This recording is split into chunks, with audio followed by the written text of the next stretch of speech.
Ladies and gentlemen, I know a lot of you all thought I was being overly negative in my worst to first. I know some of you never came across my channel before. You probably thought I was being dramatic. You probably thought there's no way we would end up in the situation we find ourselves in after this premiere episode. But I saw it all coming.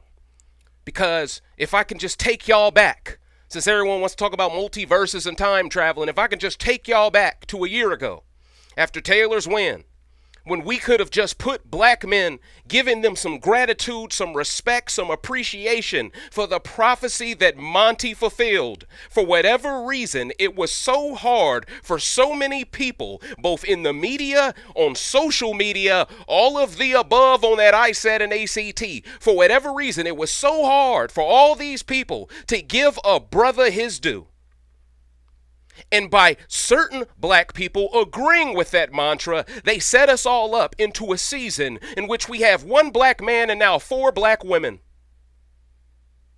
Since everyone wants to talk about multiverses, right? It's so ironic to me because, yeah, we're in a different universe. You know what universe this season's in? It's in Bedrock, because this is the Stone Age. Ladies and gentlemen, get yourself a cold beverage, kick your feet up, because this is about to be a throwback RBR Scorched Earth rant. This is for the OG RBR supporters. This is for the RBR family members who's been to a few Thanksgivings with me. You feel it, dig me. I'm finna go in, because this is the type of energy this episode is warranted. Because let's tell the truth here. They could have easily given us 2 black men, knowing Cerie was in the wait to come in as another black woman. What did I say in the worst to first? I said, isn't Felicia unnecessary? Because she's in over her head and she won't contribute to the other black players enough and hold her weight. No disrespect to her.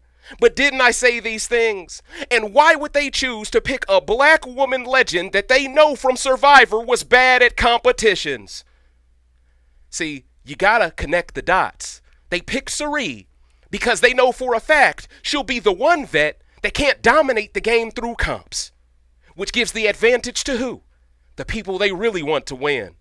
Understand, here exclusively on Recency Bias Radio, where no one is safe from criticism, where we don't sugarcoat, where we don't pander, where we tell you the straight, we tell it to you straight. We give you the brass tacks because I believe you all are intelligent enough to handle the truth. I'm not like the rest of these out here telling y'all a whole bunch of false truths. Kick your feet up because we're going to go in tonight, here exclusively on RBR. Let's get it.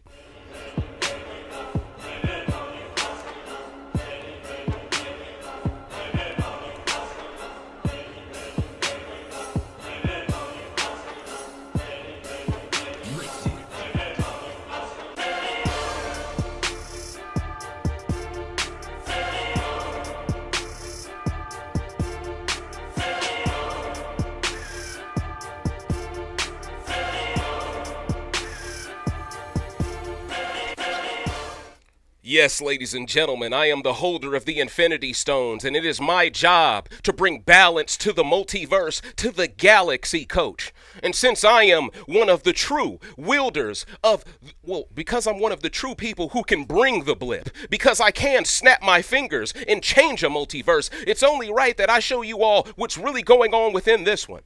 Understand.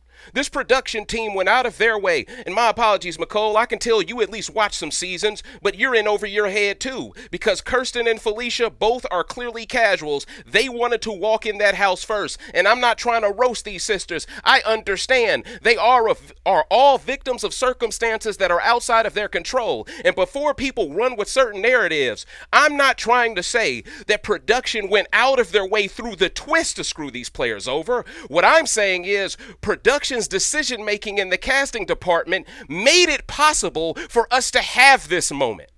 Okay? When you really think about the amount of social engineering it took to choose Cerie's son out of all black men in society, you choose him. Now he's on the block. She's sitting there pouring herself some wine as everyone walks in. For if you don't know, ladies and gentlemen, I'm going to walk you all through this premiere because I don't want to get ahead of myself. I want to explain this to the people that may have been busy, that didn't have the chance to watch this 90-minute dumpster fire live, okay? See, I'm not going to lie to you. Within the first 45 minutes of this episode, I was optimistic. I was excited. I was cracking jokes. I was making tweets. I was giving people credit. We saw Jag rock a do-rag. I'm like, okay, I like the energy so far.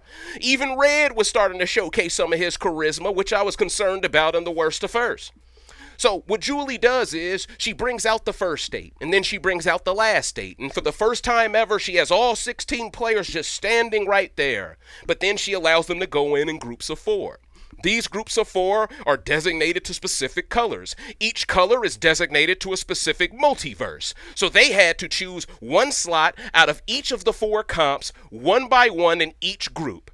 So this is what led us down the path to essentially 3 black players getting last place in 3 out of the 4 multiversal competitions. Now keep in mind, this happened before the HOH comp. So this is production subtly trying to make sure we don't get another Taylor moment, because it's really hard for people to create the narrative that anyone in the house is the issue, because no HOH has been crowned to nominate 3 blacks. You see how that works? See, that's a clever sleight of hand there. Now they can basically say, hey, we're not liable for what just happened. This was a freak accident.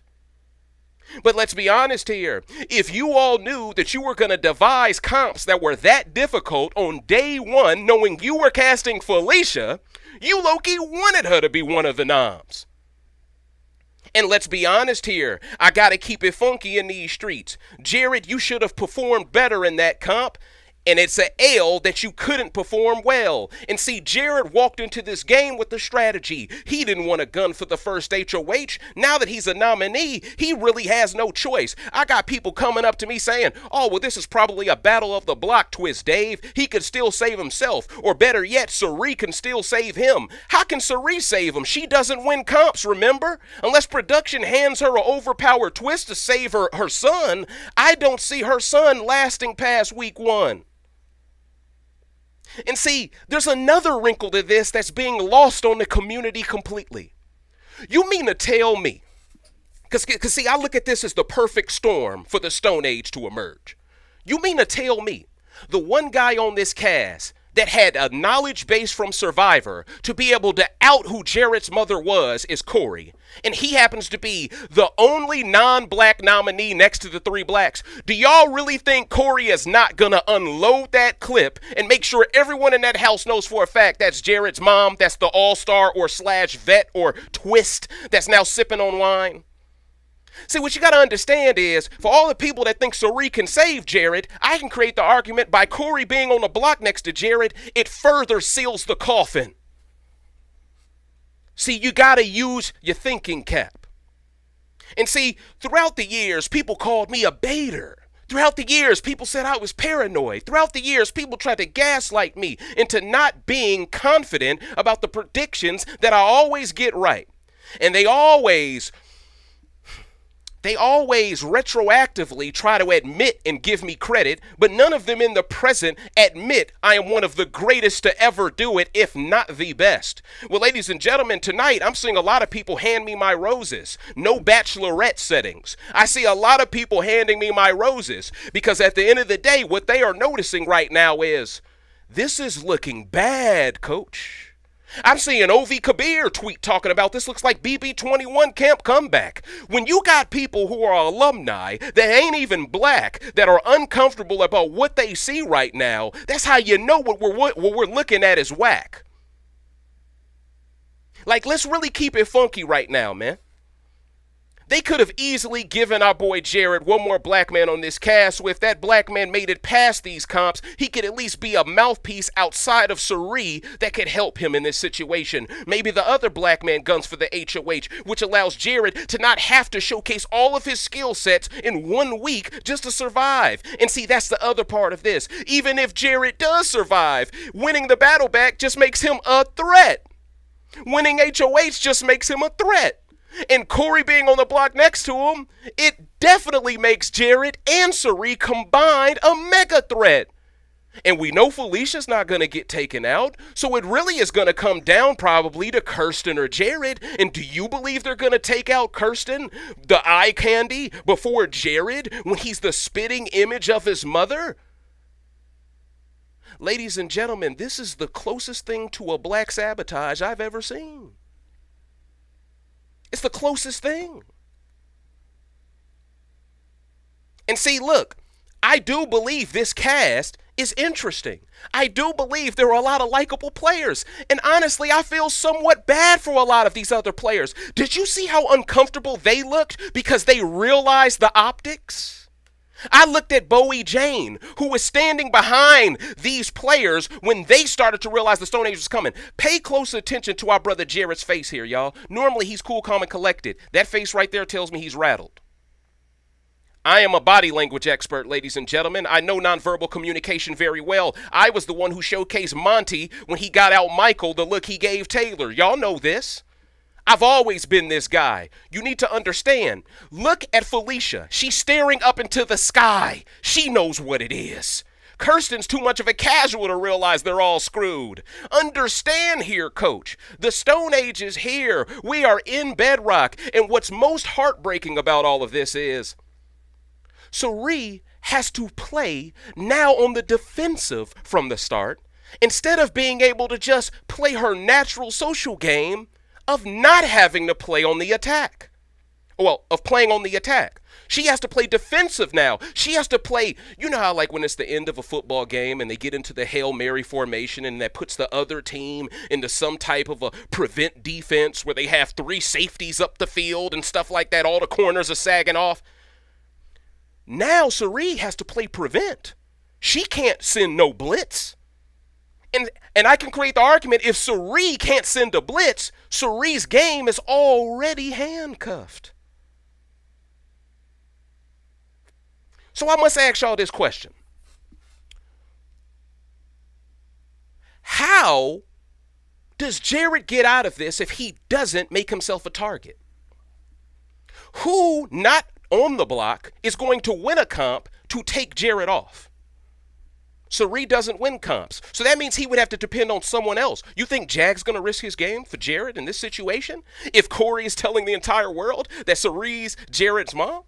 Do you believe, after watching these players see Danielle Reyes, Frankie Grande, and Brittany Haynes do that thingy with the whole little laser beam, and all of them look so uncomfortable, it looked like an episode of Scared Straight. They were terrified because they thought, oh, we got to play with vets? Now you got a Survivor player coming in. They're just as terrified of her. They're just going to play the game and pander to her in her face and talk crap behind her back. But anybody worth their stuff who recognizes Cirie knows what her skill set is. Hence why Cirie's the type of player you can't let make jury. Because her game is unlocked in jury. Because she isn't relying on winning comps. Hence why Jared was chosen over other black men, in my opinion, that were more qualified because they were bigger super fans who knew that they had to gun to win a comp to start off this game. So what you got to understand is, while Cirie being on this cast is a feel-good moment, doesn't it feel a bit redundant to have Cirie on this cast if you already knew you were picking 3 black women? And why ever since Xavier won has this production team gone out of their way to take away 1 black man per season ever since? Y'all ain't looked at it that way, have y'all? But ever since Xavier's win, they've managed to keep black women at the same number every season since. It's because this production team knows the black man is the hardest one to manipulate. Pardon me. The straight black man is the hardest one to manipulate. When there is enough black masculinity in that room, in that house, every black player's level is raised. When there isn't enough black masculinity, every player's game goes below. It starts to tank. Because if there is no fear from nominating every sister every week as a pawn, because that brother might get back at you, then what's stopping people from just begonging all the black people then? And this is why I told you all Jared was the likely one to be taken out first, because he's the only one they will see that has the propensity to be able to keep those ladies safe.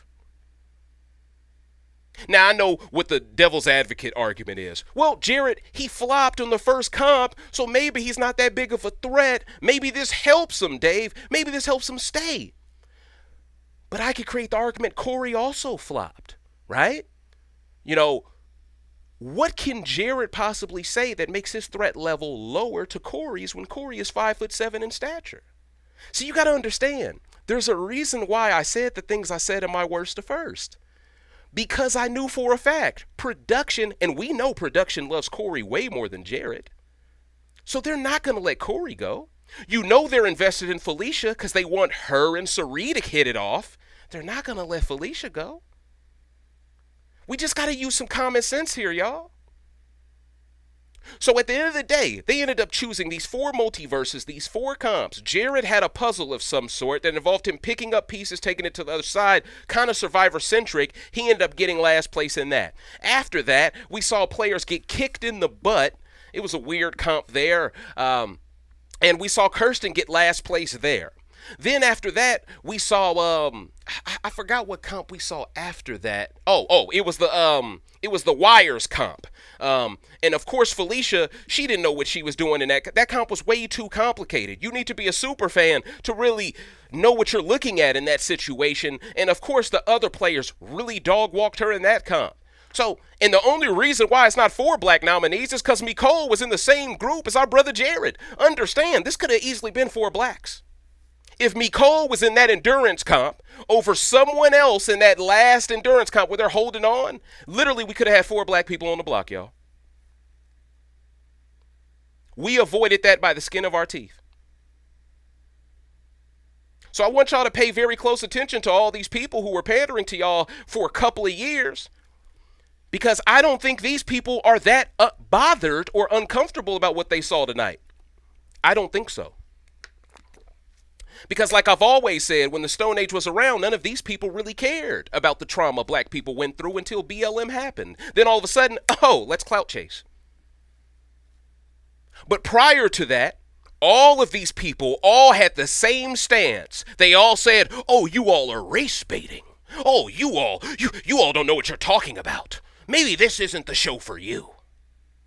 I remember these things, and because I was around for those times, this is why I'm unwavering. This is why I don't allow people to make me doubt myself, because I know I've been more spot on than anyone in this Big Brother sphere for the last 7 years. Really look at my resume and CV. My predictions are like a 90% success rate. So what you got to understand is, while we don't know who the first HOH is, while feeds won't be appearing until 11:30 p.m. tonight, we are set up here to essentially tune into feeds, and I don't know, will the HOH already be crowned by the time we tune into feeds? Most likely. I don't see this production team letting them go a whole night with 4 nominees, not getting an HOH, not having an HOH room to show off. I just don't see that. So for that reason, hopefully by the time feeds come on, we see who the HOH is. But I have to assume if you're a nominee and you win the HOH, you're automatically off the block. So does that mean Battle of the Block no longer works? Or would that person who comes off just be forced to pick a new nominee to replace themselves on the block? These are the questions that come to my mind. But bottom line, ladies and gentlemen, this picture tells 1,000 words to you. All right? And because I dreaded this happening to myself, I didn't apply for this season. And to be fair, I thought this would happen during BB24, but it didn't. But I need y'all to understand, Taylor's legacy is putting swirling over the code. Taylor's legacy is disrespecting black men who make her rich. Her legacy made it easy for this production team to go, we don't need more black masculinity. Let's just bring an overabundance of femininity. And that's the saddest part about it. Because every rumor that came out about the player that might be the 17th player, I was hearing, it's going to be Danielle, it's going to be Frankie, it's going to be Brittany. Even those 3 are feminine. Literally, there was nothing masculine about any of the CBS All-Stars that were brought into this premiere. That should be a problem to anyone who's unbiased here. But when I speak on it, people think it's malicious. No, this is me trying to get you to see what is really going on in these streets. And you have to ask yourself a question. If Jared does get taken out in week 1, What is Kirsten's next move? She's basically forced to start flirting with nothing but white guys, right? That's Taylor's legacy. You got to understand, ladies and gentlemen, the reason why I have the opinions I do is because I know the ramifications of these things if we don't check them at the door. A lot of people got into a mentality where they didn't care about the future, they only cared about the present. Well, now how do you like the present now? Does it feel good? I'm sure it doesn't. Because there's 2 black women on the block and 1 black man. But see, the one saving grace that the majority of fans have that are rooting for the sisters over the brother is they know the brother will always be a bigger target and threat. So it's funny in a sense. They don't want more black men on the cast, but currently they are benefiting from the idea that the black man is a shield for a sister. So why not just give brothers more respect in the first place, knowing that's what it always was? See, I'm spitting bars tonight, y'all. And I'm not going to lose my composure. Because I think it's important for us to showcase a level-headed perspective on what we just watched. Because this isn't over. Things can change. I don't want you all to think this is completely doom and gloom, because there is a possibility things could flip on its head. It's a possibility.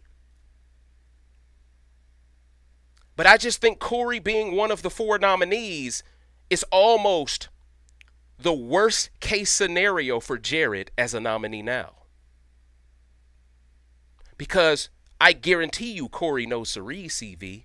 And if there's other recruits on this season that doesn't know Cerie's history, Cory's going to be the one to put extra hot sauce on the chicken to make sure Cerie does not make it that far. I do not see Cory kissing up to Cerie when he knows what she is capable of. And Cerie is a known feminist. The first ever alliance she ever created or been part of was the Black Widow Brigade.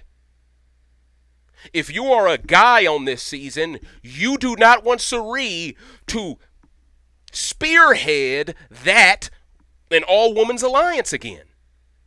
With the help of Jared to back them up too? Oh, no, no, no. And this is why Jared, I think, as of right now, has an 80% chance of being the first boot. It's really sad, man. Now, I do want to get into some of the positive things, okay? Because I do know right now we're steaming, okay? But I do want to get into some of the positive things because I do think this episode did have some positivity to it. And I don't want to be the guy to just harp on the stuff that they claim I do. I noticed Izzy saying all of her favorite players were people of color, more specifically women of color. Does this mean Izzy could be a number 4 Cerie this season? It's possible. Let me throw that out there to you. We saw Kirsten go out of her way in her intro package to say she wants to play more of an all-girls alliance game. She wants to go to Final 2 with another woman. In theory, this synergizes with Cerie's game. When you really think about it, production almost picked every black woman and every black man solely to be an asset to Cerie, instead of picking every player to individually be able to hold their own weight without Cerie. And if you're going to pick Cory for this cast who can out Cerie, why did you pick everyone who's so reliant on Cerie to cook? It's as if they rewarded her on traitors so they could humble her on this.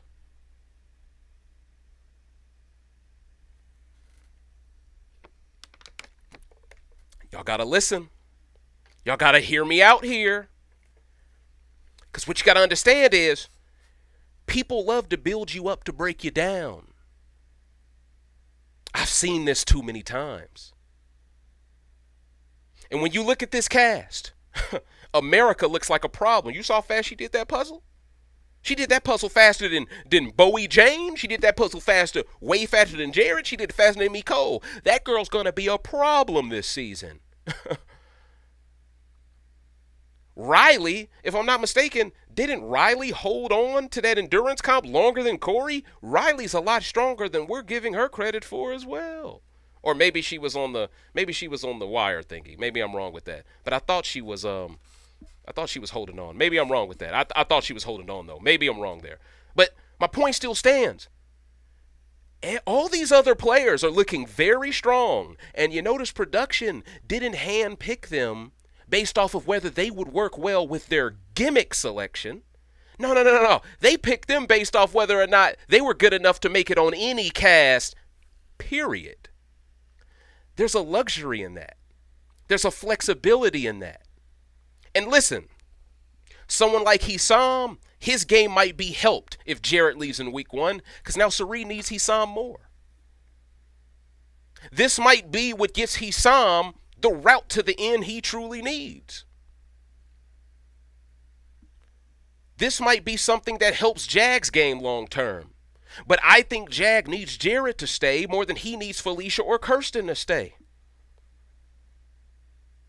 So it's going to be interesting to see how the men on this cast view what to do this week, because coming off of Taylor's win, some of them should believe we got to keep this guy because Cirie is this cast now has 9 women, 8 men. If I'm a guy this week, I want to evict a woman on the block because they already have an extra number. And Girls was an alliance last season. To me, that has to be part of the thought process of this week, even if Jarrett might be linked to Cirie. Why can't they weaponize Cirie and Jarrett? I've seen casts weaponize vets that were Apex production pets that weren't black. So why can't they do it this time when they are black? And I know what people are going to say. Well, this is a mother and son duo, Dave. Oh, they got to go ahead and snuff that out. Well, I saw Evil Dignato and Danny. I seen them make it all the way to Final 2. I seen people play it stupid. I've seen Eric Stein be forced to be America's player so he couldn't take out ED when he was next to Dustin. I've seen this production team during the Stone Age wiggle stuff around to guarantee the parent and child can Last of Us their way to the end of the game. But why does it feel like this time around they want to make it a point of emphasis to not allow that this time? And within a 100-day season, sure, we could create the argument that there could be some type of a battle back competition. But after the performance Jarrett just gave us today, I got to be honest, I think he could lose the battle back competition and then it would get even worse. And this is why I stress to you all that it was redundant to have 5 white men on a cast, 1 black man, and 2 Asian men. You could have easily had it 2 black men, a Latino man, 3 white men, and 2 Asian men. But y'all didn't want that. You got to ask the question, why didn't production want that dynamic? Is that truly too overpowered? Why didn't they want that dynamic? When they knew Cirie was coming in anyway, why didn't they want that dynamic?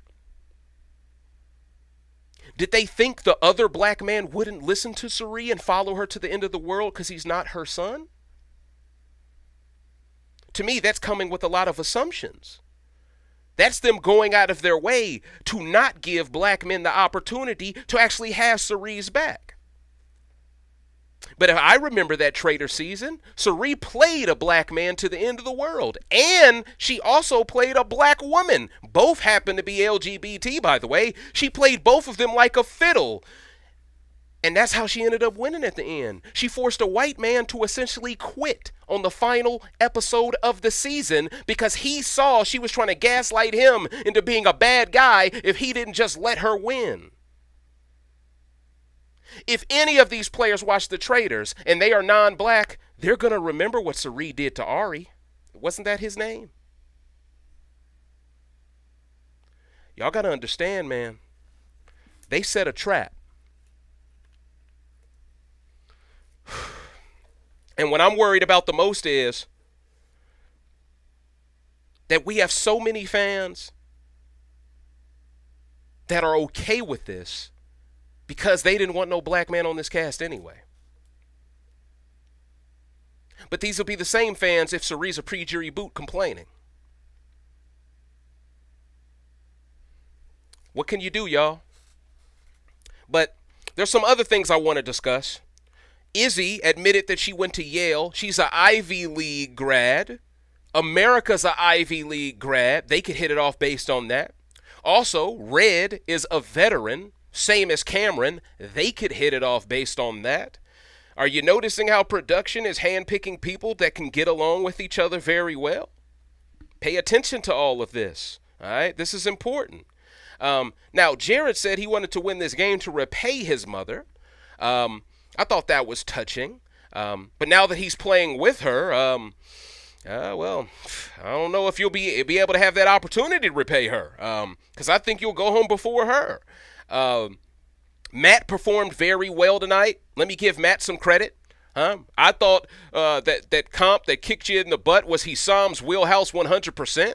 And I got to give you credit, Matt. You had the eye of the tiger. You were not to be denied. And Matt is someone who will be gunning for that first HOH 100%. For him to perform as well as he did in a comp that should have been Hisam's advantage, that once again showed me, yeah, Matt is competitive. He is not here to just hand you any comp, which could come back to haunt you, Matt. Don't do this every week. Don't pull a Michael Bruner. But for now, I like it. Reilly. Let's just be honest here. She said she likes brunette men. Everything I saw this episode tells me Reilly is likely going to make the end of this game.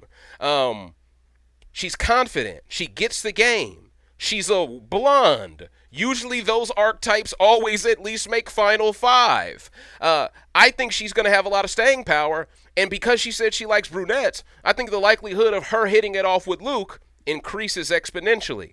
But I do think there's a chance she could possibly like Matt. But I just think right now they're trying to set it in stone right now who she really likes. And I think that's going to be Luke. Felicia and Hisam, whenever they both laugh, they laugh very similarly. I hope they hit it off well. They're going to need each other, and they're going to need Cirie, because I think once Jared leaves, all of these sisters are going to have to rely on the Asian men, because that's really all they got left. I think Bowie Jane impressed tonight. I did not know that she played tennis as a kid, and she was a hell of a tennis player. This should bode well for her in comps, because she is in pretty good shape, and maybe she'll be able to get off that lie about being in her mid-30s, because the way she performed during that puzzle comp, she did look like she had the fountain of youth on her side. So salute to her.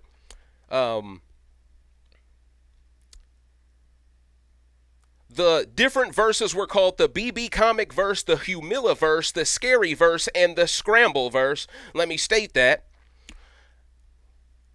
But I'm not going to lie to y'all, though. It's so hard for me to just stay positive right now. I feel bad for these folks. But because I saw it coming, it don't hit me as hard as it could have. But I think I'm more mature than I used to be, though. I think that's another thing. And I think because we just won twice in a row, like I've said to you all, I don't want this to be mistaken. I don't want this to be misunderstood. I said this to patrons a while back. I said this in the 25th anniversary rant. I do not require a black person to win this season for this season to be any good. All I ask is that the black players have a fair shot at the game to defend the crown. And this episode showed us all none of them have a fair shot at the game. Not right now. And with Cirie being the person y'all chose to add to the mix, you have pretty much made their target levels rise even more. And I could create the argument if Jared is taken out first, I could create the easy argument that Cirie would be the one to follow out right behind him. Because do y'all honestly believe Kirsten, Mecole, or dang, I forgot her name. Or Miss Cannon. Sorry, Miss Felicia Cannon. I forgot your name for a split second. Do y'all really believe this cast is going to think any of those three women are more of a threat than Cirie, even if Jared's gone? Absolutely not. But the one thing Cirie will have on her side is the fact that production will have incentive to want to protect her, want to convince people to not vote her out just yet. Hey, we need her for a little while longer. Come on, man, people love her, woo woo. I think this could be what gets Mecole taken out. And then before you know it, my worst of first looks like Bible scripture, because all of a sudden, it's all coming back. So listen, man, I would have wished that they would have allowed the HOH comp to happen first, let an HOH be crowned first, then just let the HOH play the game the normal way. There were rumors going around that this game could be divided in teams of blue versus pink. We didn't see that. A lot of people were scared we would get a coach's twist, where we would have one coach coaching blue, the other one coaching pink. We didn't get that. But ladies and gentlemen, I gotta admit, I would have rather have that than have this. People can say whatever they want about the coach's twist. At least in BB Can 10, that's what formed the Sunsetters. So if it would have been split between blue and pink, at least that could have preserved us from seeing 3 black people on the block before feeds even come on. And how do we even expect these 3 black players on the block on day 1? 2 of these sisters have to live up to Taylor's overrated hype as a player while being on the block as casual fans of the game. How do we really expect them to be able to play the game effectively socially when they can't even get to know people without being a nominee first?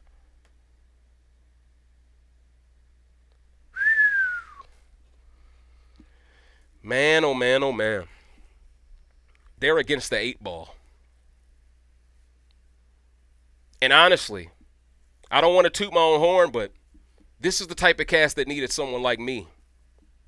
No disrespect to Jared. This is the type of cast that needed someone that really gets the game, that really understands what needs to happen here. I think Jared is a deer in headlights. He's trying to live up to his mom's name. The other sisters on this cast trying to live up to Taylor's name. And now Sari has to live up to her own reputation after Traitors plus Survivor. I could create the argument every black player on this cast has enormous pressure, even though 3 out of 5 of them are in harm's way. Most people don't play well under pressure when they're not on the block. Now you're asking them all to play well under pressure and just rely on Sari to turn Cory into the house target? If Sari pushes too hard for that white dude to go home, her son's gone. And since Sari is someone who doesn't win many comps, I have to ask the question, production, did y'all choose her on purpose?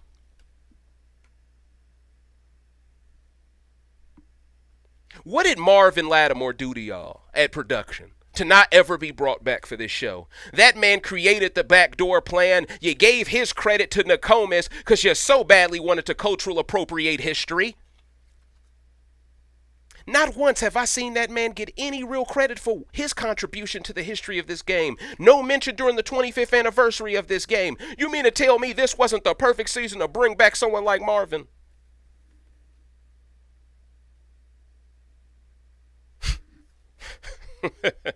I guess Marvin's too good of a player on the black male side to bring back because he would have probably guaranteed a three-peat, huh?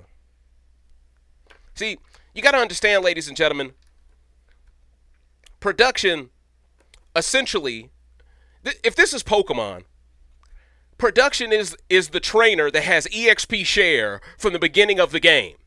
So they got all their mons evolving within the first 30 minutes of getting their mons. They're already evolved. Meanwhile, all the black folks, guess what? This ain't no emulator, coach. You can't speed up the gameplay. It's going to take you about 3 hours to get to level 16. That is the dynamic they created on purpose. So listen, I know we're going to have people say, hey, don't be too hard on production. I'm not even mad at you, Julie. I understand, Julie. You know this is cringy. You know this is bad for optics. That's why I'm not mad at you, Julie. You could even hear it in Julie when she had to announce who currently were the 3 players on the block before Cory did the endurance comp that made him the 4th one. You saw Julie specifically say the 3 nominees are Jared, Kirsten, and Felicia. Julie knew. She couldn't say that too quick with enthusiasm.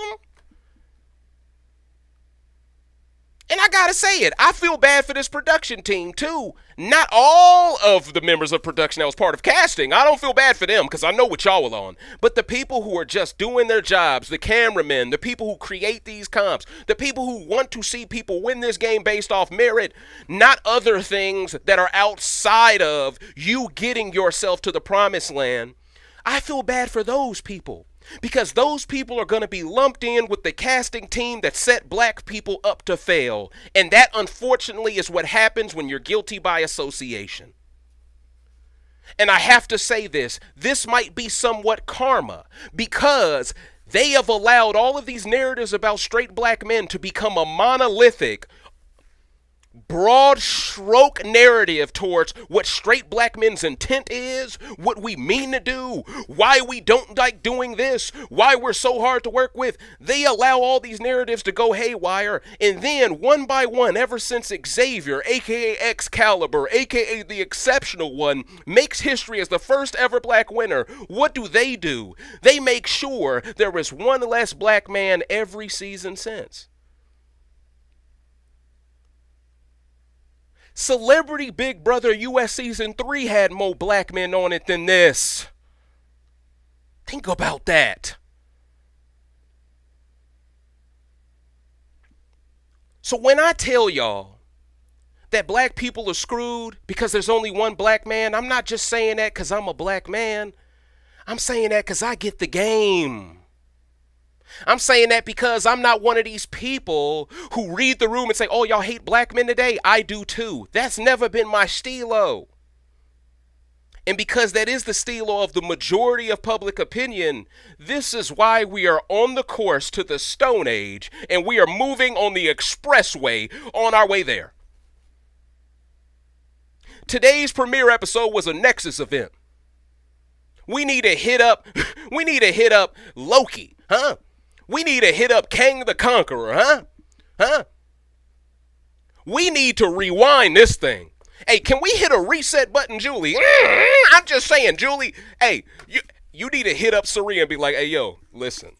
We can't have your son go home first. Because you and your son being able to play this game together and make jury together, that'll be such a wholesome moment. We gonna bring a reset button into this thing. Let's get it cracking. That might be the answer. Because at the end of the day, coach, at the end of the day, y'all chose to pick Felicia knowing she couldn't win none of those 4 comps y'all chose on day 1. It's like y'all wanted Felicia on the block. And I remember the comps in BB24. They weren't this difficult. They weren't. And see, I know why y'all chose the comps y'all chose. All of these comps did not require sound. All of these comps were mat friendly. But if you remember, the comp Monty did very well in BB24's premiere night involved listening, memorizing orders of sounds, and putting in the right combination.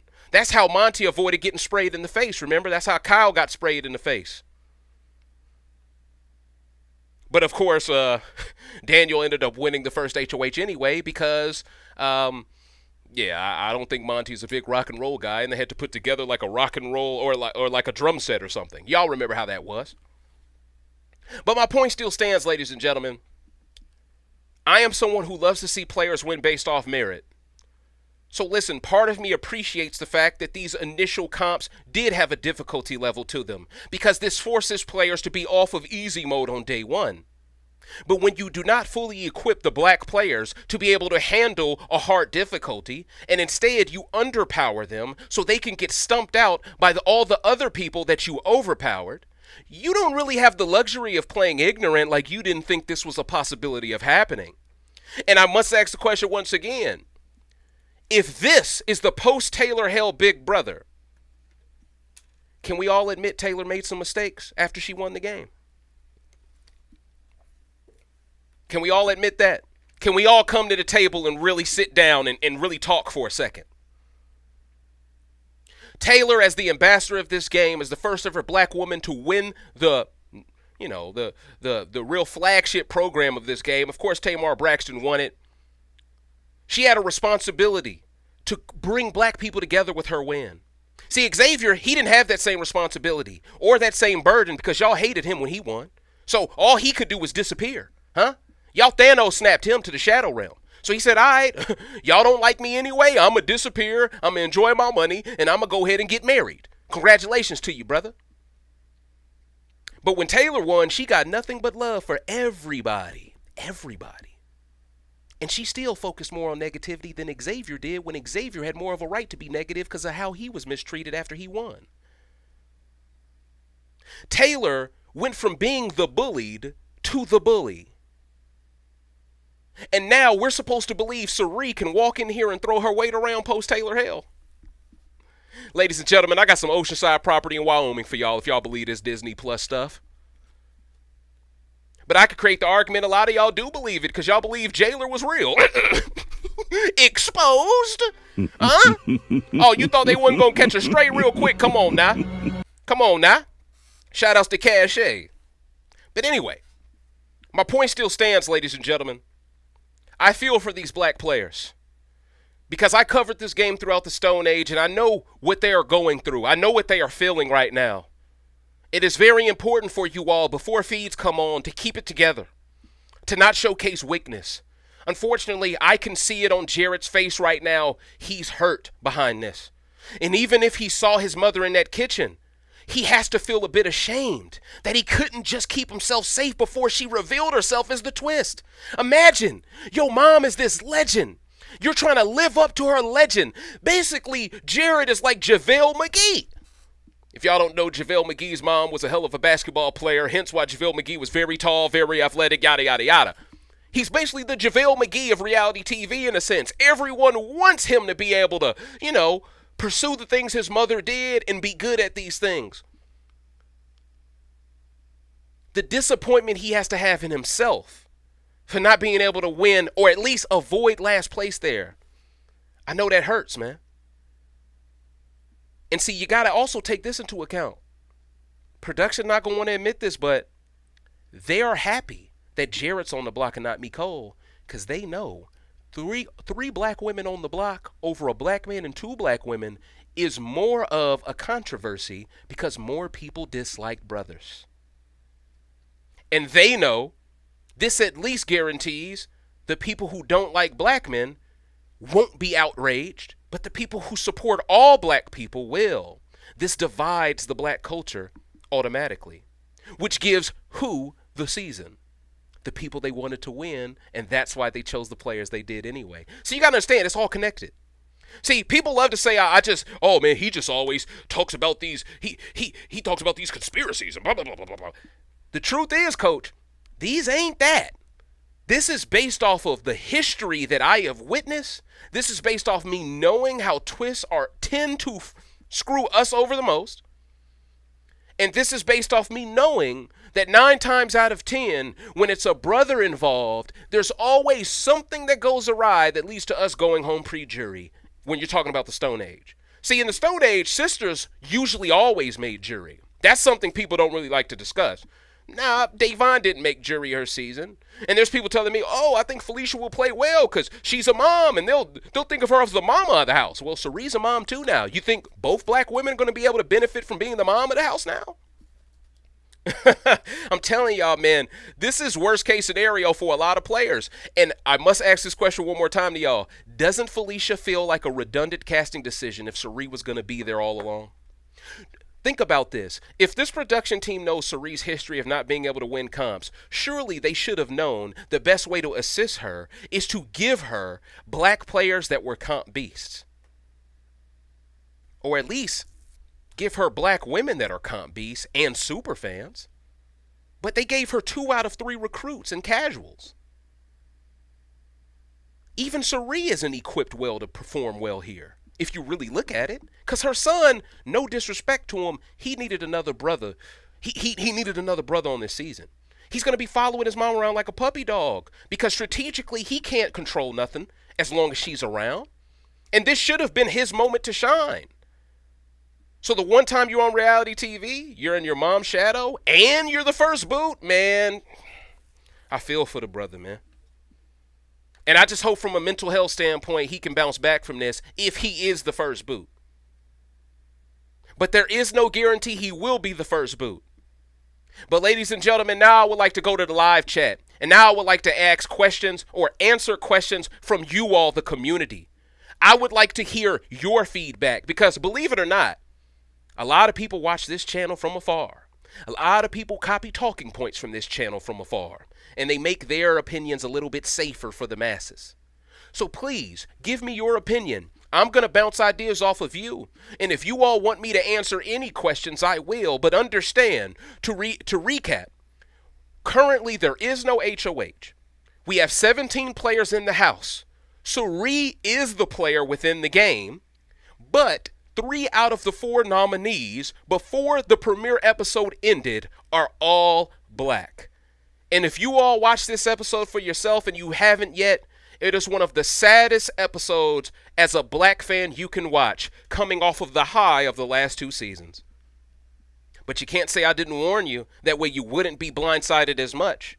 I at least tried to preempt you all for what was coming. That way you wouldn't be as angry over the dynamic that is in front of you. And hopefully I've done a great job of being composed, because I don't want you all to lose it right now. I want you all to understand we can still get out of this somehow. It's going to take a lot, but it's possible. And at the end of the day, right now, we have to we have to be hopeful right now, because that's really the only thing we have. That's the only thing we got, you know? And those are the facts. But now I'm on my way to the live chat, ladies and gentlemen. Listen, I know a lot of people thought I was going to be cursing and stuff. No. This is a new refined RBR 3.0. I don't have to curse to roast. I don't have to curse to tell you the truth. I don't have to curse to tell you what's really popping off beneath us, okay? And because I value all of you as intellectuals, I am never going to be the one to sugarcoat things. I'm always going to be the one to tell you how I honestly feel. And because there's no one in this community that can freestyle like Hotep Thanos, I think that's why the community rocks with me the long way. And thank you so much for smashing that like button and showing me some support tonight. I appreciate that, man. I'm looking at it. I'm looking at the viewers. I'm looking at the likes. I think y'all are feeling this energy I'm bringing. I think y'all see that everything I've stood for the last 7 years, it's been for something. And I've been the main one trying to stress that we were in the golden age, because I didn't want anyone within the black subsection of the overall BB community to take that golden age for granted, because I knew it can just as easily be stripped from us.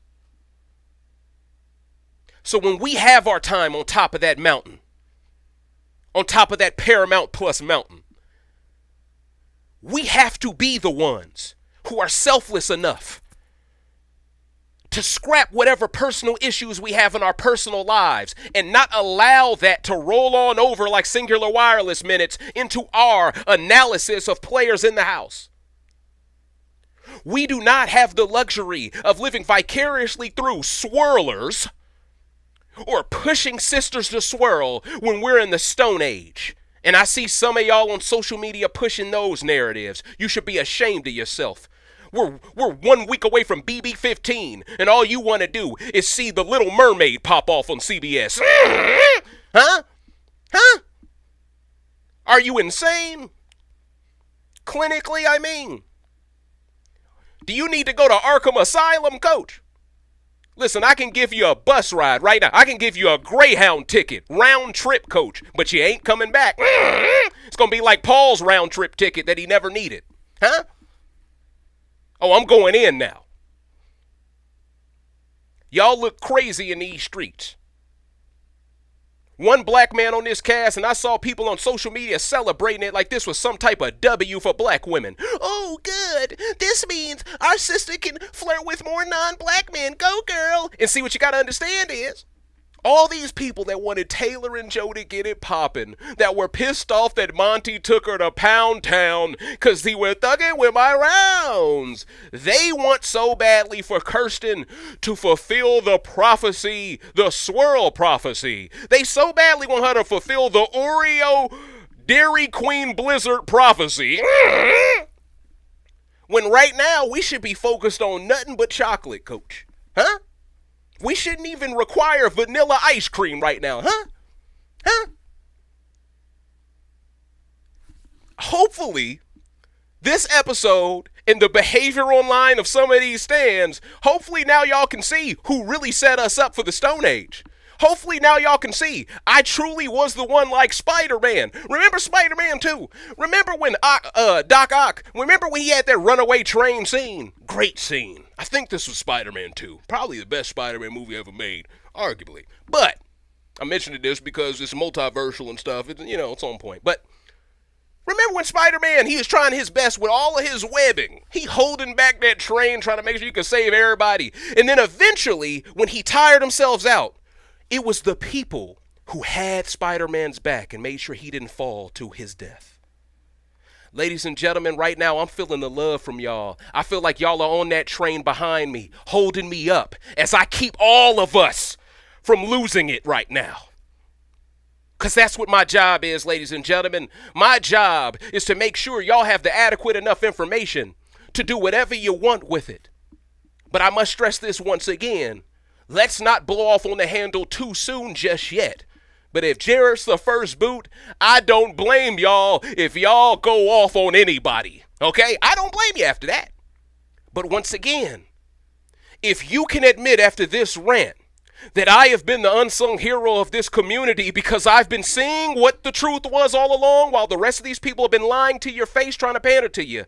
Now's the time, not just to give me my roses, to hold accountable these other entities, because behind the scenes, they're happy about this.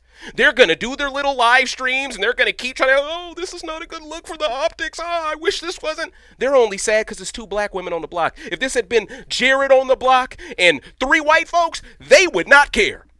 That needs to be stated too.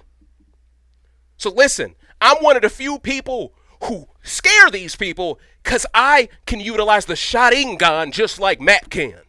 He ain't the only one who can read body language and lips. I've been reading these folks for years.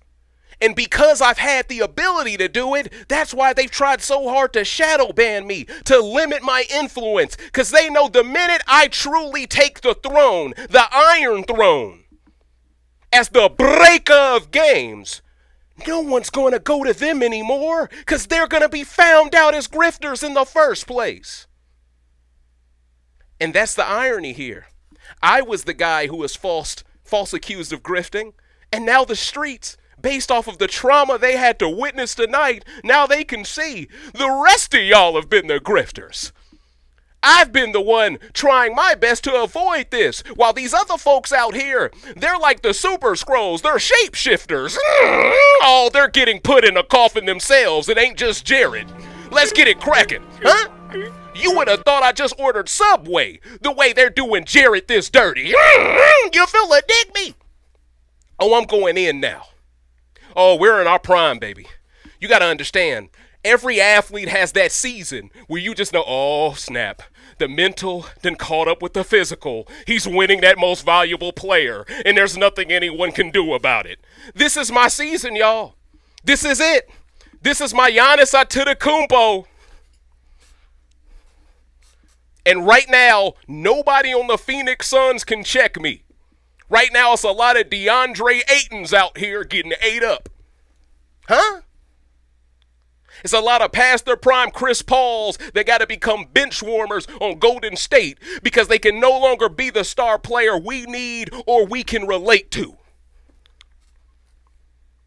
And this is why I'm doing what I'm doing right now. Because while we are experiencing something that is quite negative, it's quite taxing on our mental health, it is important for you to come out of this rant being able to smile, being able to still laugh, being able to remind yourself that this is still a TV show. This is not real life. All right? We have won 2 seasons in a row. We have won 2 seasons in a row because the straight black man did the dirty work for us to win 2 seasons in a row. And then all of a sudden, they removed the key cog in the wheel that was willing to do the dirty work for the prophecy to be fulfilled, for the golden age to be here. And there's people celebrating this as if this is a W for black women. Oh man, what? Yo, have you been living under a rock? Well, now you got to live under bedrock. Exposed. That's tough, coach. It's super tough. And as Dr. Umar once said, I'm embarrassed for some of y'all. I am so embarrassed for my people today. I am so embarrassed for my people today. 100%. I'm embarrassed for my people. I'm embarrassed that there are certain people online that just want to push divisive narratives because they're cowards. Yeah, I said it. They're cowards. Instead of just coming out and saying they have a personal problem with black men based off their own issues at home, they want to rally more troops to hate black men along with them because they're scared to be alone. Well, now the players in that game are going to be all alone because they're not going to have the support they need within it. Was it worth it? See, everyone wants to just be angry at non-black people for this, but it's important we also police ourselves here. Because if we don't start policing ourselves more, this is just going to keep happening because we've been through 20 years of the Stone Age. It's very easy for that ball to just keep rolling down the same path.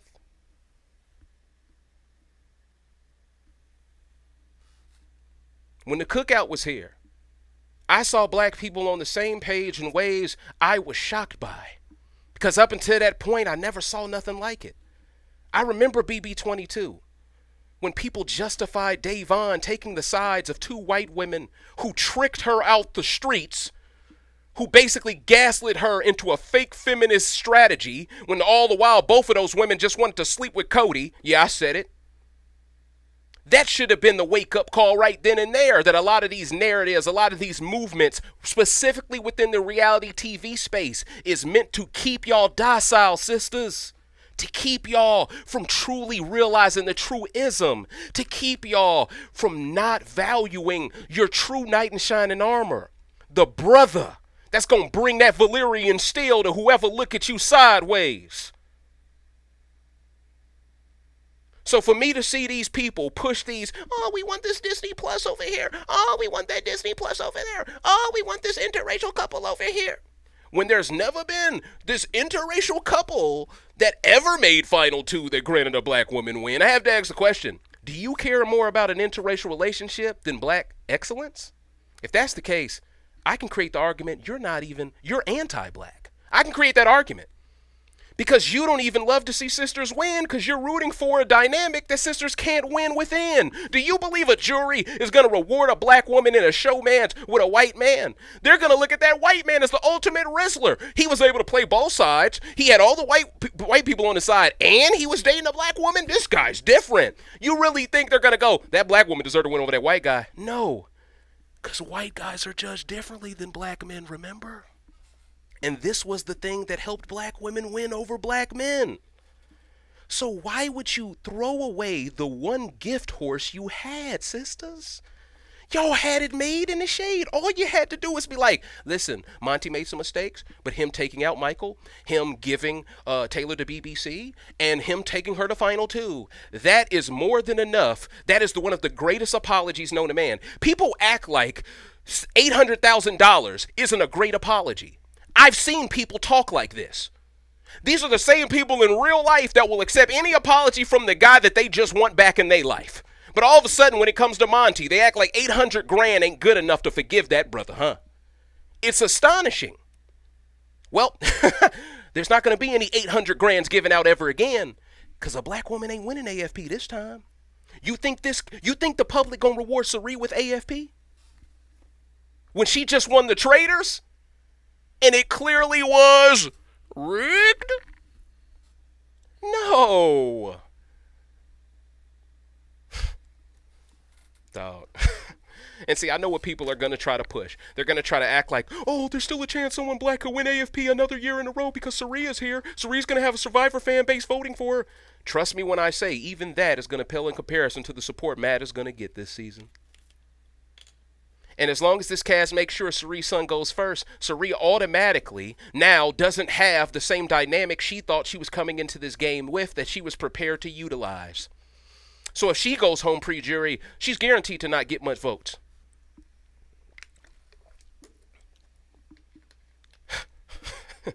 Somehow, some way, we've managed to throw away AFP going to black people, Black people being able to win the game, black people being able to be in showmances with each other, black people being able to protect one another. Somehow we have well, not all of us, but somehow there's a small minority of us, a small vocal minority of us that loves that intersectionality nonsense. These people have pushed a narrative that somehow we're in a better position because they refused to check Taylor for her behavior. Literally, she went to Todrick's house to have a 7-hour podcast with a white man who never, ever supported black women until George Floyd passed away. Oh, shots fired right now. But no one want to have these conversations. But then they act as if that same dude doesn't have the same... Let's just be real here. If you're going to interview Taylor for 7 hours, you deserve to interview Xavier for 15. The fact that he didn't give Xavier that same amount of time should tell you there is bias in this community when it comes to covering black excellence. What is so threatening about brothers that you can't give us the same time of day when we play better games than our sister counterparts? What is it about sisters that makes you feel like they're intellectually lazy enough to manipulate into destroying black men, which destroys themselves slowly? Sisters, now's the time for y'all to really realize who the real enemy was. Didn't I end my worst to first with that? This is what Hunger Games was really about. See, when your head's on a swivel and you're in a competition that feels like everyone's cutthroat, it's easy to look at someone next to you and go, are you going to do me dirty, man? Maybe I got to take the first shot at him. We saw Jesse do that to Cody. If I'm not mistaken, what was that, Survivor 43? We saw that happen. And while I did support that move at the time, in hindsight, maybe it wasn't the best move for Jesse's game. Maybe he should have just went to Final 3 with Cody. Maybe they would have been the greatest Final 3 of all time if they just would have stuck together. But it feels like we got into this competition within the black community with each other. And it stemmed from the fact that Tiffany didn't win. And people held on to this anger and grudge. So they just made it a point of emphasis. If a black woman does win, we're going to make it a point of emphasis to not give the black man any credit. But y'all didn't give the black man credit when he won too. So it's just more of the same. So for 2 years straight, we allowed the same narrative to run rampant. We never once tried to stop that narrative. And we allowed outsiders to push those narratives too unchecked. And y'all wonder why we're here today?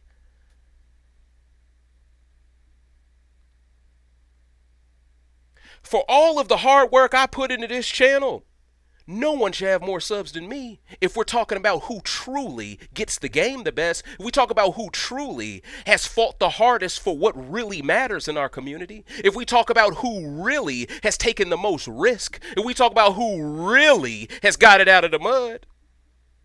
And I don't want y'all to think I'm bitter behind that, because I know my time is coming, baby. Because I think finally the streets are seeing what I've always stand for is something everyone can respect. Because now when things hit the fan, the same people who disliked me before, now they're coming back around to, man, I got to see what this man talking about tonight, because, woo, boy, that didn't feel good. So, ladies and gentlemen, I want y'all to understand, I love this game. I've loved this game when black people were only 2 per season.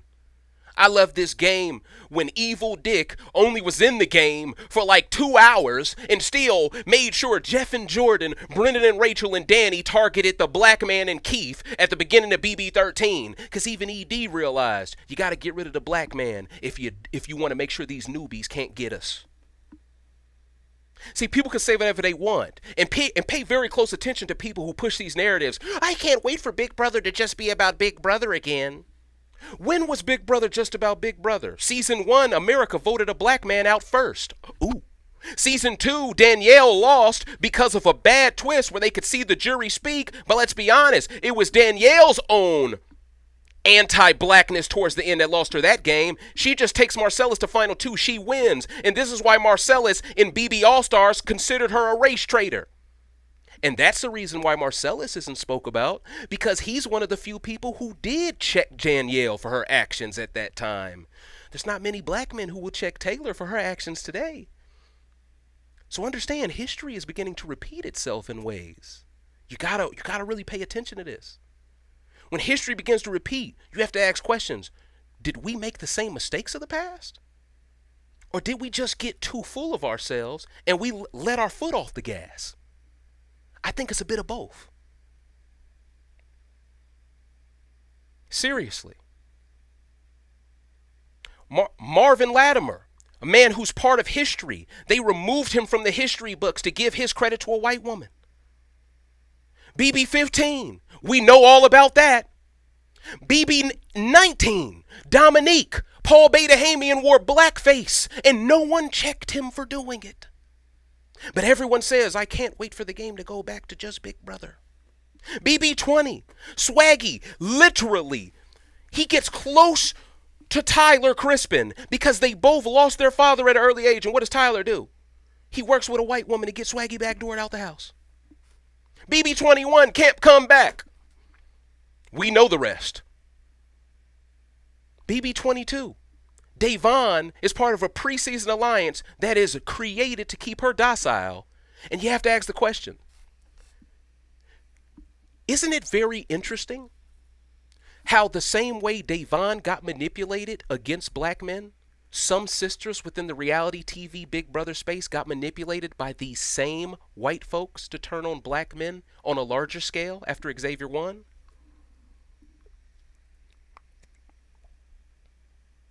Are you not paying attention to how this trap keeps getting set and some of us keep falling right into it? It's because some of us, let's just be real, have self-hate and they want to see us lose. And those are the ones we don't need to be giving any more attention to. So I highly recommend those people you saw in that community post, block them all. Because those are the ones right now that are probably happy about the events of tonight because they know ain't no black woman going home on no black man first. It's not going to happen. Nobody is going to want another Taylor situation happen to them. And unfortunately, no one is up at arms when a black man is mistreated, but everyone's up at arms when a black woman is. When it should be, we're up in arms whenever anyone black is, no matter what creed they are, no matter what gender they are, no matter what religion they are. And that's truly the biggest L of tonight. The fact that Jared is a victim of circumstances that he's not a super fan enough to even understand. And his mom, in her core, she's not a real Big Brother fan either.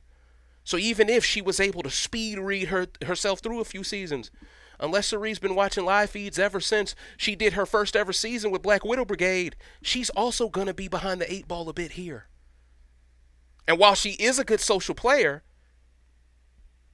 Cory is the foil for whatever she can do because he has the keys to her destruction in his head. But now, ladies and gentlemen, I'm going to the live chat now. All right, I'm ready to talk to y'all now. Listen, I want it to really be sincere. And I wanted to convey a message to you all to get you all to see that even if we're responsible somewhat for the position we're in, we have the power to take ourselves out of it if we have an about face after this season. We can do this. But we need to scrap our egos at the door. We need to prop up the people who are fighting for us on the front line, such as myself. And we need to stop picking and choosing who we want to get the clout, who we want to get credit based off of if they're a woman or not. We don't have that luxury no more. We need the leaders that are ready to lead today. And if you ain't ready to lead yet, hey, no disrespect. It's time to get into the queue. Get in line. And let the people who are ready to take off handle business. And that's what's really real.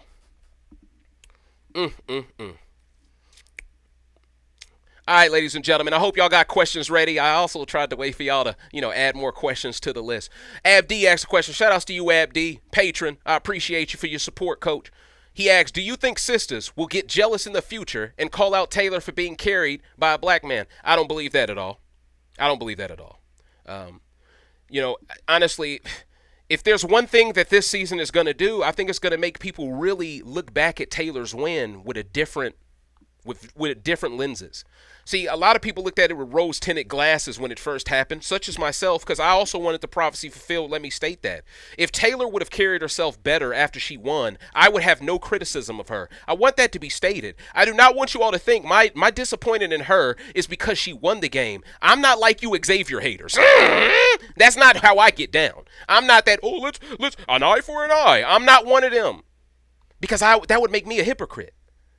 See, all I did was hold Taylor to the standard that she talked about before the season. Oh, I want to live up to Daniel Reyes' legacy, even though I'm a casual and a recruit that doesn't really understand Daniel Reyes' game. But I want to live up to her legacy because that's the real hot buzz phrase to use, because this is the anniversary of her losing 20 years. That's all she did there. But seriously, though, like, real talk. She sold us a false bill of goods. She said she was trying to be a role model for young black women. And then she doesn't think black love is important to show young black girls? Ladies and gentlemen, she's what I call the Trojan horse. Huh? She let the Greeks in to Troy. And right now they're running roughshod on us all. Wakanda is falling. It's collapsing, coach. Angela Bassett, she just got sent to the Shadow Realm. It's Black Panther 2. Huh? Now we got to rely on Kirsten to be Ironheart for real. But seriously, though, let's get to more of the questions. Tev asked a question. I missed the premiere. Anyone thinking BB21? Bro, this feels like BB1521. It feels like a multiverse of both. All right? It looks bad, bro. Trust me. Watch this premiere. You're going to be like, oh, this looks bad. You're going to have that look on your face, man. It's, ooh.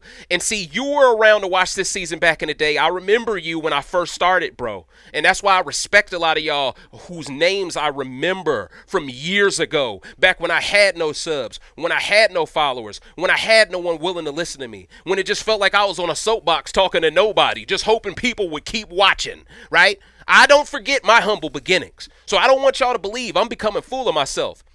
But oftentimes when a black man is confident and he knows his worth, it is always misconstrued as him being cocky, as him being full of himself, as him being someone who lacks humility.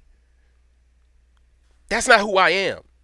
I'm just somebody who knows my identity as a black man who knows black history, and I know the subtle ways people get off on trying to make us constant, perpetual victims. And at the end of the day, coach, listen, to a certain extent, we all could admit that there was some victimhood that happened to Taylor's game. But trust me when I say, it will pale in comparison to some of the victimhood or some of the treatment you're going to see these black players go through this season after Taylor won for being a victim. Because, see, they're going to be a lot smarter with how they victimize these players. It's going to be way more nuanced. And because of that, it's going to be more codified. And because of that, it's going to be harder to pinpoint. And because of that, y'all going to need me to break it down even more. Wilhelmina said, who did Taylor bully? Taylor has always bullied anyone who wanted to see her with a black man. She went out of her way in a private group chat to tell all her fans to go out and try to punk everyone who wanted to see her stay with Monty. She let production talk her out of being with a black man so she could have a stiff cocktail with a guy who didn't find her attractive when they were handcuffed to each other to even make it to first base. The man, he struck out every damn time on purpose, huh? Can't hit a ball to save his life, huh? I don't even know what position he plays on the baseball field, huh? He might be a catcher. Exposed. But seriously speaking here, there were people that created all these narratives, knowing damn well if he truly loved her so much, when they were handcuffed together, he would at least have made one move. He made no move because she wasn't really his type. And that's why she left him. That's why she didn't move to Florida to be with him. And at the end of the day, I must ask this question. Why was it necessary to make Monty the whipping boy when all he ever did was atone for his mistakes? And I said this to patrons, and I've said this to them for the past year. Please sign up for the Patreon. You will see a lot more context as to what I'm saying. This is the Cliff Notes version, coach. They will tell you. I was stressing this is going to happen because I knew.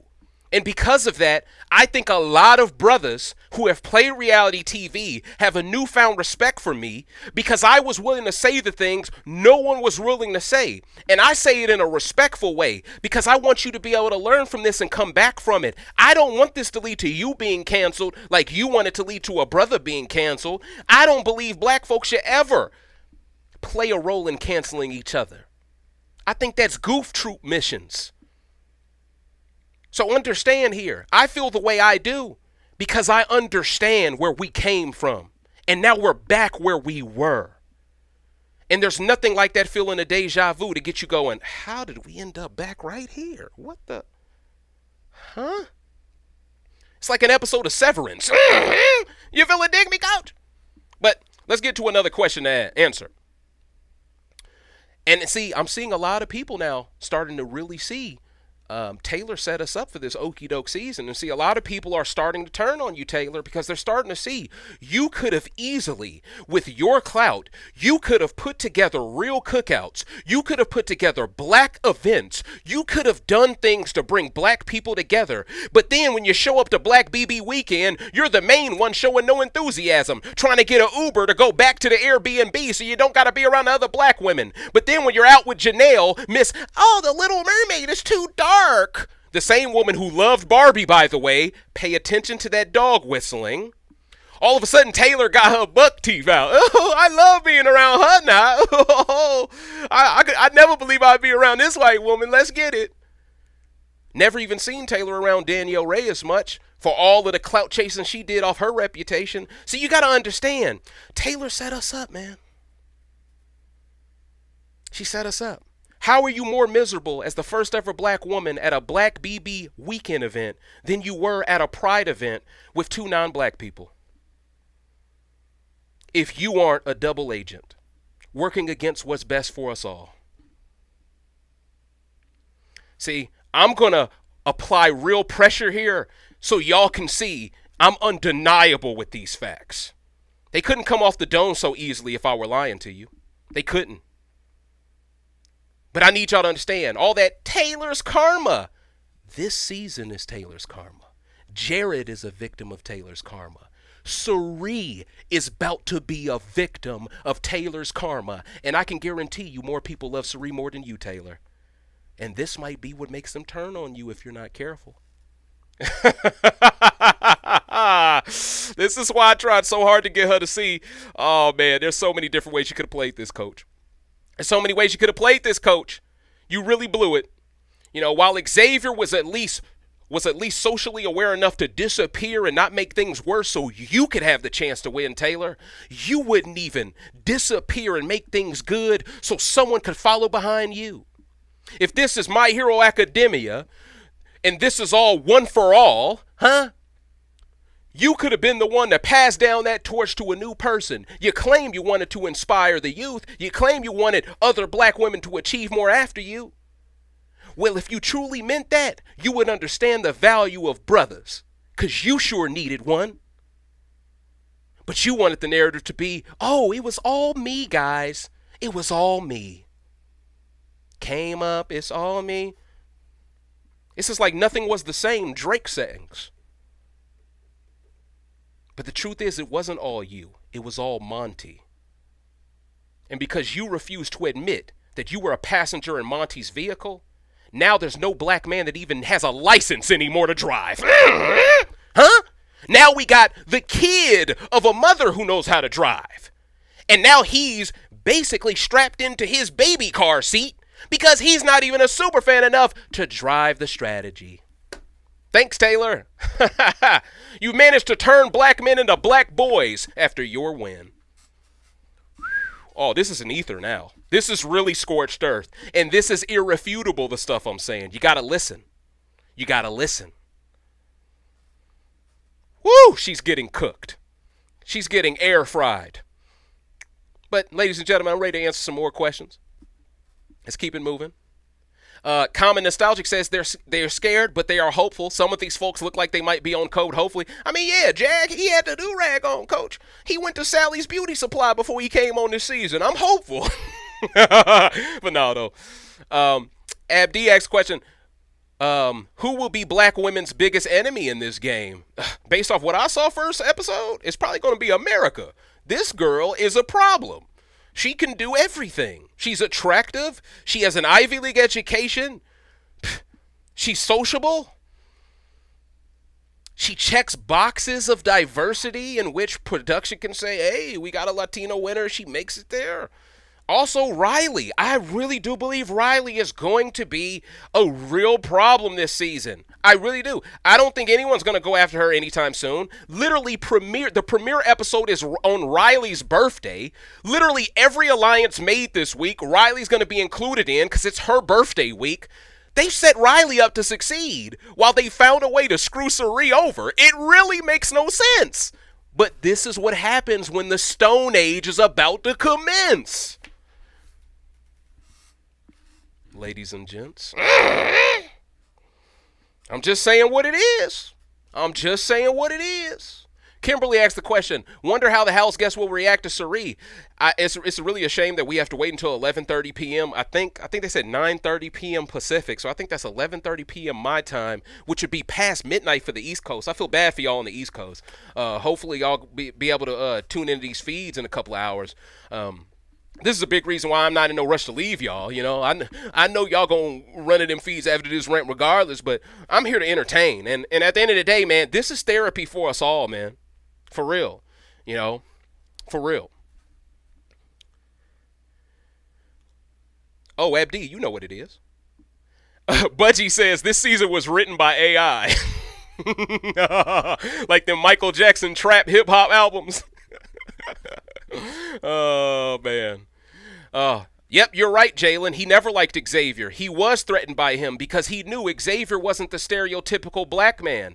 Xavier, he set a precedent. He was a role model for young black boys where we didn't have to be tempted by Whitney putting lotion on our legs. Xavier, even if he's into non-black women, he wasn't going to let that white woman take him off of his grind. He wasn't going to let her take him off of the cookout's goal. And see, that's another thing. People are so used to these Ollie types, the minute they get a little bit of attention from a woman, that they just lose themselves. People tried to make it seem like Monty was that type, but the truth is Monty wasn't. Because when it was time, Monty had a crush on Amira. He still voted her out. Monty liked Paloma, even though he didn't vote her out, but still. Like, no matter how you shake it, ladies and gentlemen, a lot of these narratives are only made because outsiders are terrified that more Xaviers, more Montys will come.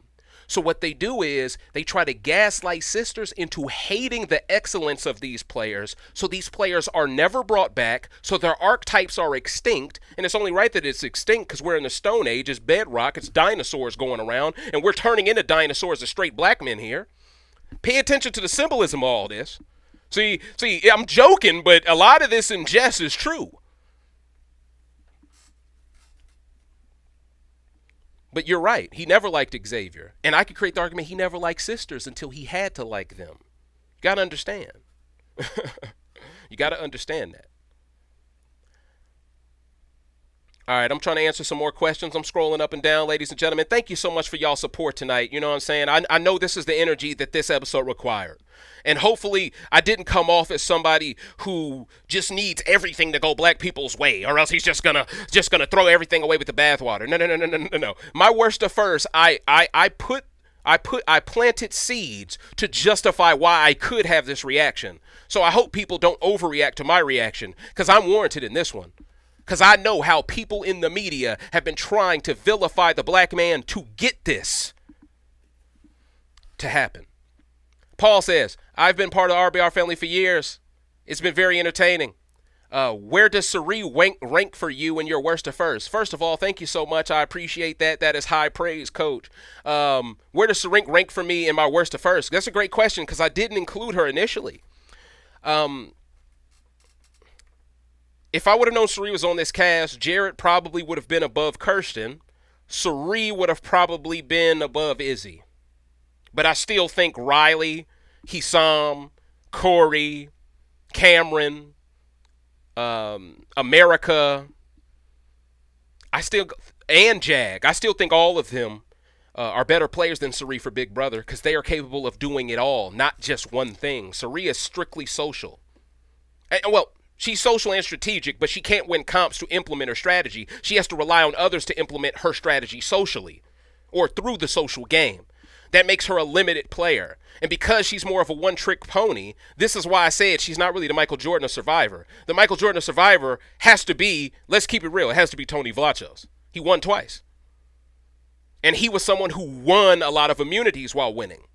He is someone who entertained, who controlled a lot of votes while winning, right? He isn't someone who was just, unfortunately, at the end with someone people hated. And I'm not trying to throw it straight at Sandra. I'm just being honest here. You talk about the Michael Jordan of a show, it has to be somebody who wins titles. You can't be the Michael Jordan of a show and be ringless on the show. That's just not how it works. It's just not how it works. But thank you so much for your question, Coach. Hopefully I did a good job of answering that, and hopefully it made sense based on how my worst at first looked. Abdi says Cory has the Buster call. That's a good quote. That's a good quote, Shorty. Like, hey, let's keep it real in these streets. More people need to get into One Piece, and you know this weekend is about to be lit. That's all I'm gonna say. Shout outs to Tommy. He says only one black male on the cast is crazy. Absolutely, Tommy. And you know this is by design. And at the end of the day, sisters, hopefully now this will lead to a bigger appreciation for straight black men on social media. Hopefully this will change the same tired narratives that lead to easy, lazy retweets and likes. Hopefully this will lead to a change of the guard in which people retroactively start to give Monty more credit, realizing that there's no way Jared could even hold Monty's jockstrap at this point. Monty would have never finished last there. Y'all can say whatever y'all want about Monty. Monty is the one who clutched Michael in a double eviction. Huh? Monty's the one who won Final 5 HOH. Monty's the one who convinced Turner to vote out Alyssa when he was best friends with Alyssa and Kyle for half of the game. Monty did all of that. And Monty was the one that was trying to convince Taylor that Brittany voted her out, and Taylor decided to just be a blind feminist and not listen to her man in that moment because she wanted an excuse to turn on him when the season ended. But these are the narratives no one wants to admit to because it's too close to the sun. They're okay with holding accountable the brothers. The minute you hold accountable a sister who, let's be honest, had more of a responsibility to be a great brand ambassador than Xavier did, then all of a sudden people get that lemon booty. Nah. If you want to be the one pointing fingers, you also need to be the one pointing at everyone when they do wrong, not just the ones you have an incentive to hate on. Edmund says Cirie and Jared are toast. 3 blacks already on the... Yep, you see what it is. Tommy asked the question, why did they only cast 1 black man this season? Tommy, I can answer that question. People are going to say this is purely speculation. But I understand the mantra of why they did this. They needed to find a black man that in their mind was acceptable to a community that is ungrateful towards every black man no matter what he does. So they chose to find, for a lack of a better term, and I don't mean this in a disrespectful way, they chose to find a mama's boy that would be more submissive within the game. And this is another thing no one wants to say. They didn't find a brother who was battle-tested and ready for this moment. They found a guy who was going to have to follow behind his mom the minute she walked in the house. And let's be honest, sisters need brothers to lead. They don't need us to be followers. When we're followers, sisters can't win. When we're leaders, sisters do win. And I'm not saying Jared isn't a leader in everyday life. I'm just saying he can't be a leader when his mom is nearby. It's not going to happen. So the Jared we could have seen, if he was pushed to his limit, we can't even really see because now he's back on training wheels while being on the block. It's insane, man. You know, it's insane.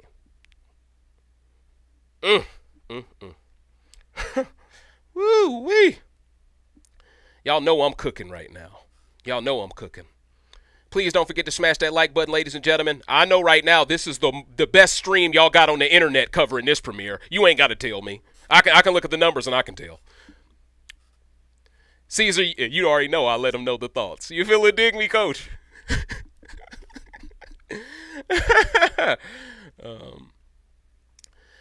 Paul says, as a man who is half Middle Eastern, seeing Hisam on this season is cool. I agree with that, Paul. I love everything about Hisam. I love everything about Jag. I love everything about the majority of the players of color on this cast. Let me say that. And it's honestly sad to me that they have to be connected to a season that is starting off so polarizing, because it's not fair to them. And that's what I tried my best to convey early on in the rant. And hopefully that was heard. Hopefully that was received. You know, I feel like they're also victims somewhat of production's blunder in the casting department. They didn't know they were walking into a game that had 5 white men on it. They didn't know that. And now it's 3 black people on the block. Oh, man. It's not a good start at all, Coach. Sari is buried if production won it. Yeah. Now, here's the thing. I don't think production wants Sari buried, but at the end of the day, production has never been one to fight hard for a straight black man's life in the game. So is this going to be the one exception where they fight hard for a black man just because he's the son of the twist of the season?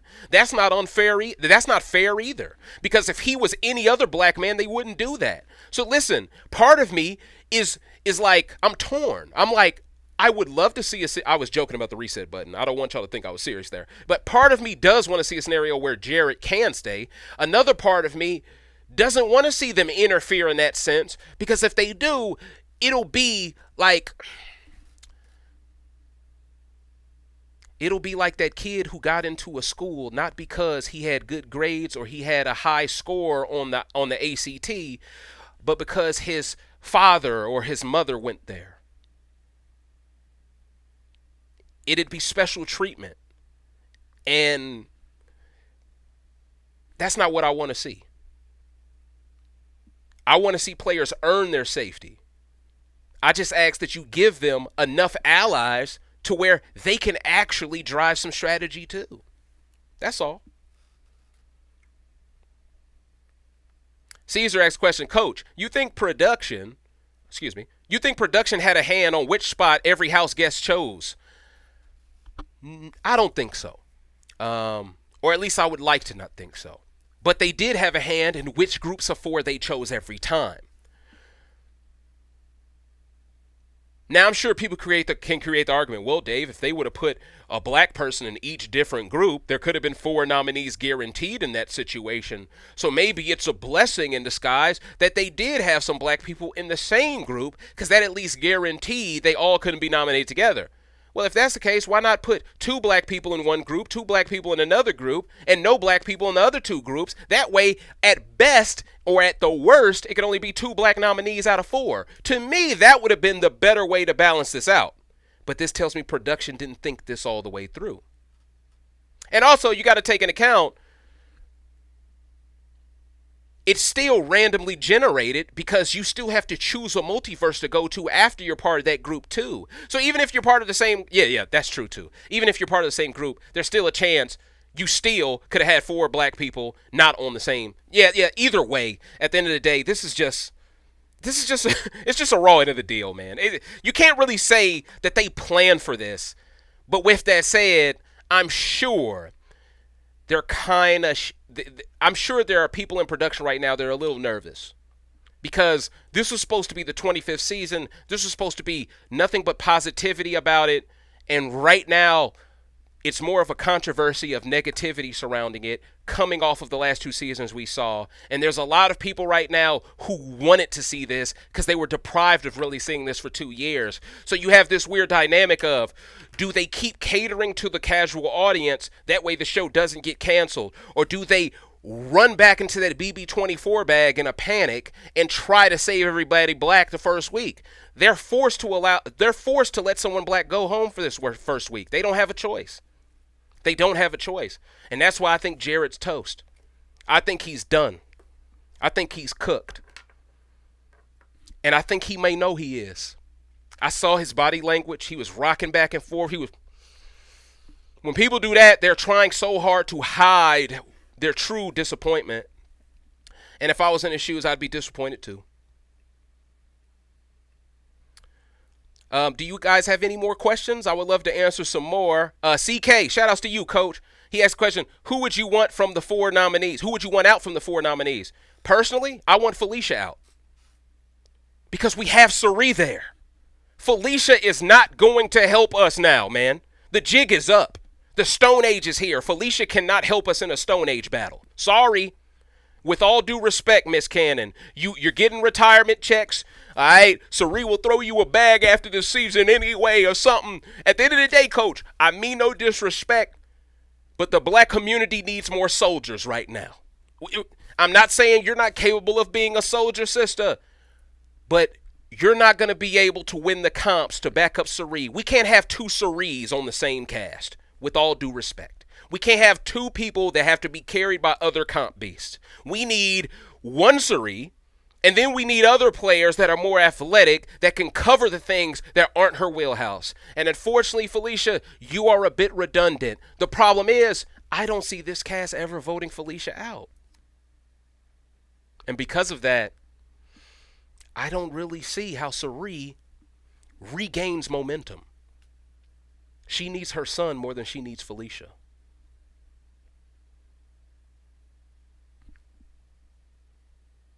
And she needs Kirsten more than she needs Felicia. She needs both of them. And if Cirie's smart, if her son survives this week and Kirsten, she tells him, hey, you better go get with that girl. We need y'all. You can't let her hook up with some non-black dude. We got to have these numbers. That's what I would do if I was Cirie, if her son survives this week. But the chicken don't come before the egg. You got to make sure he survives first. And that's going to be hard enough here. Because right now, the writing's on the wall. Fuji, I agree. I want to sit back and enjoy its entertainment as well. I just think for a premiere night episode, wow, this couldn't have gone worse. But that's why, ladies and gentlemen, y'all don't see me like angry, but you see me logically just constructive, objective. Because that's what I need to be. I need to be strong for the community here.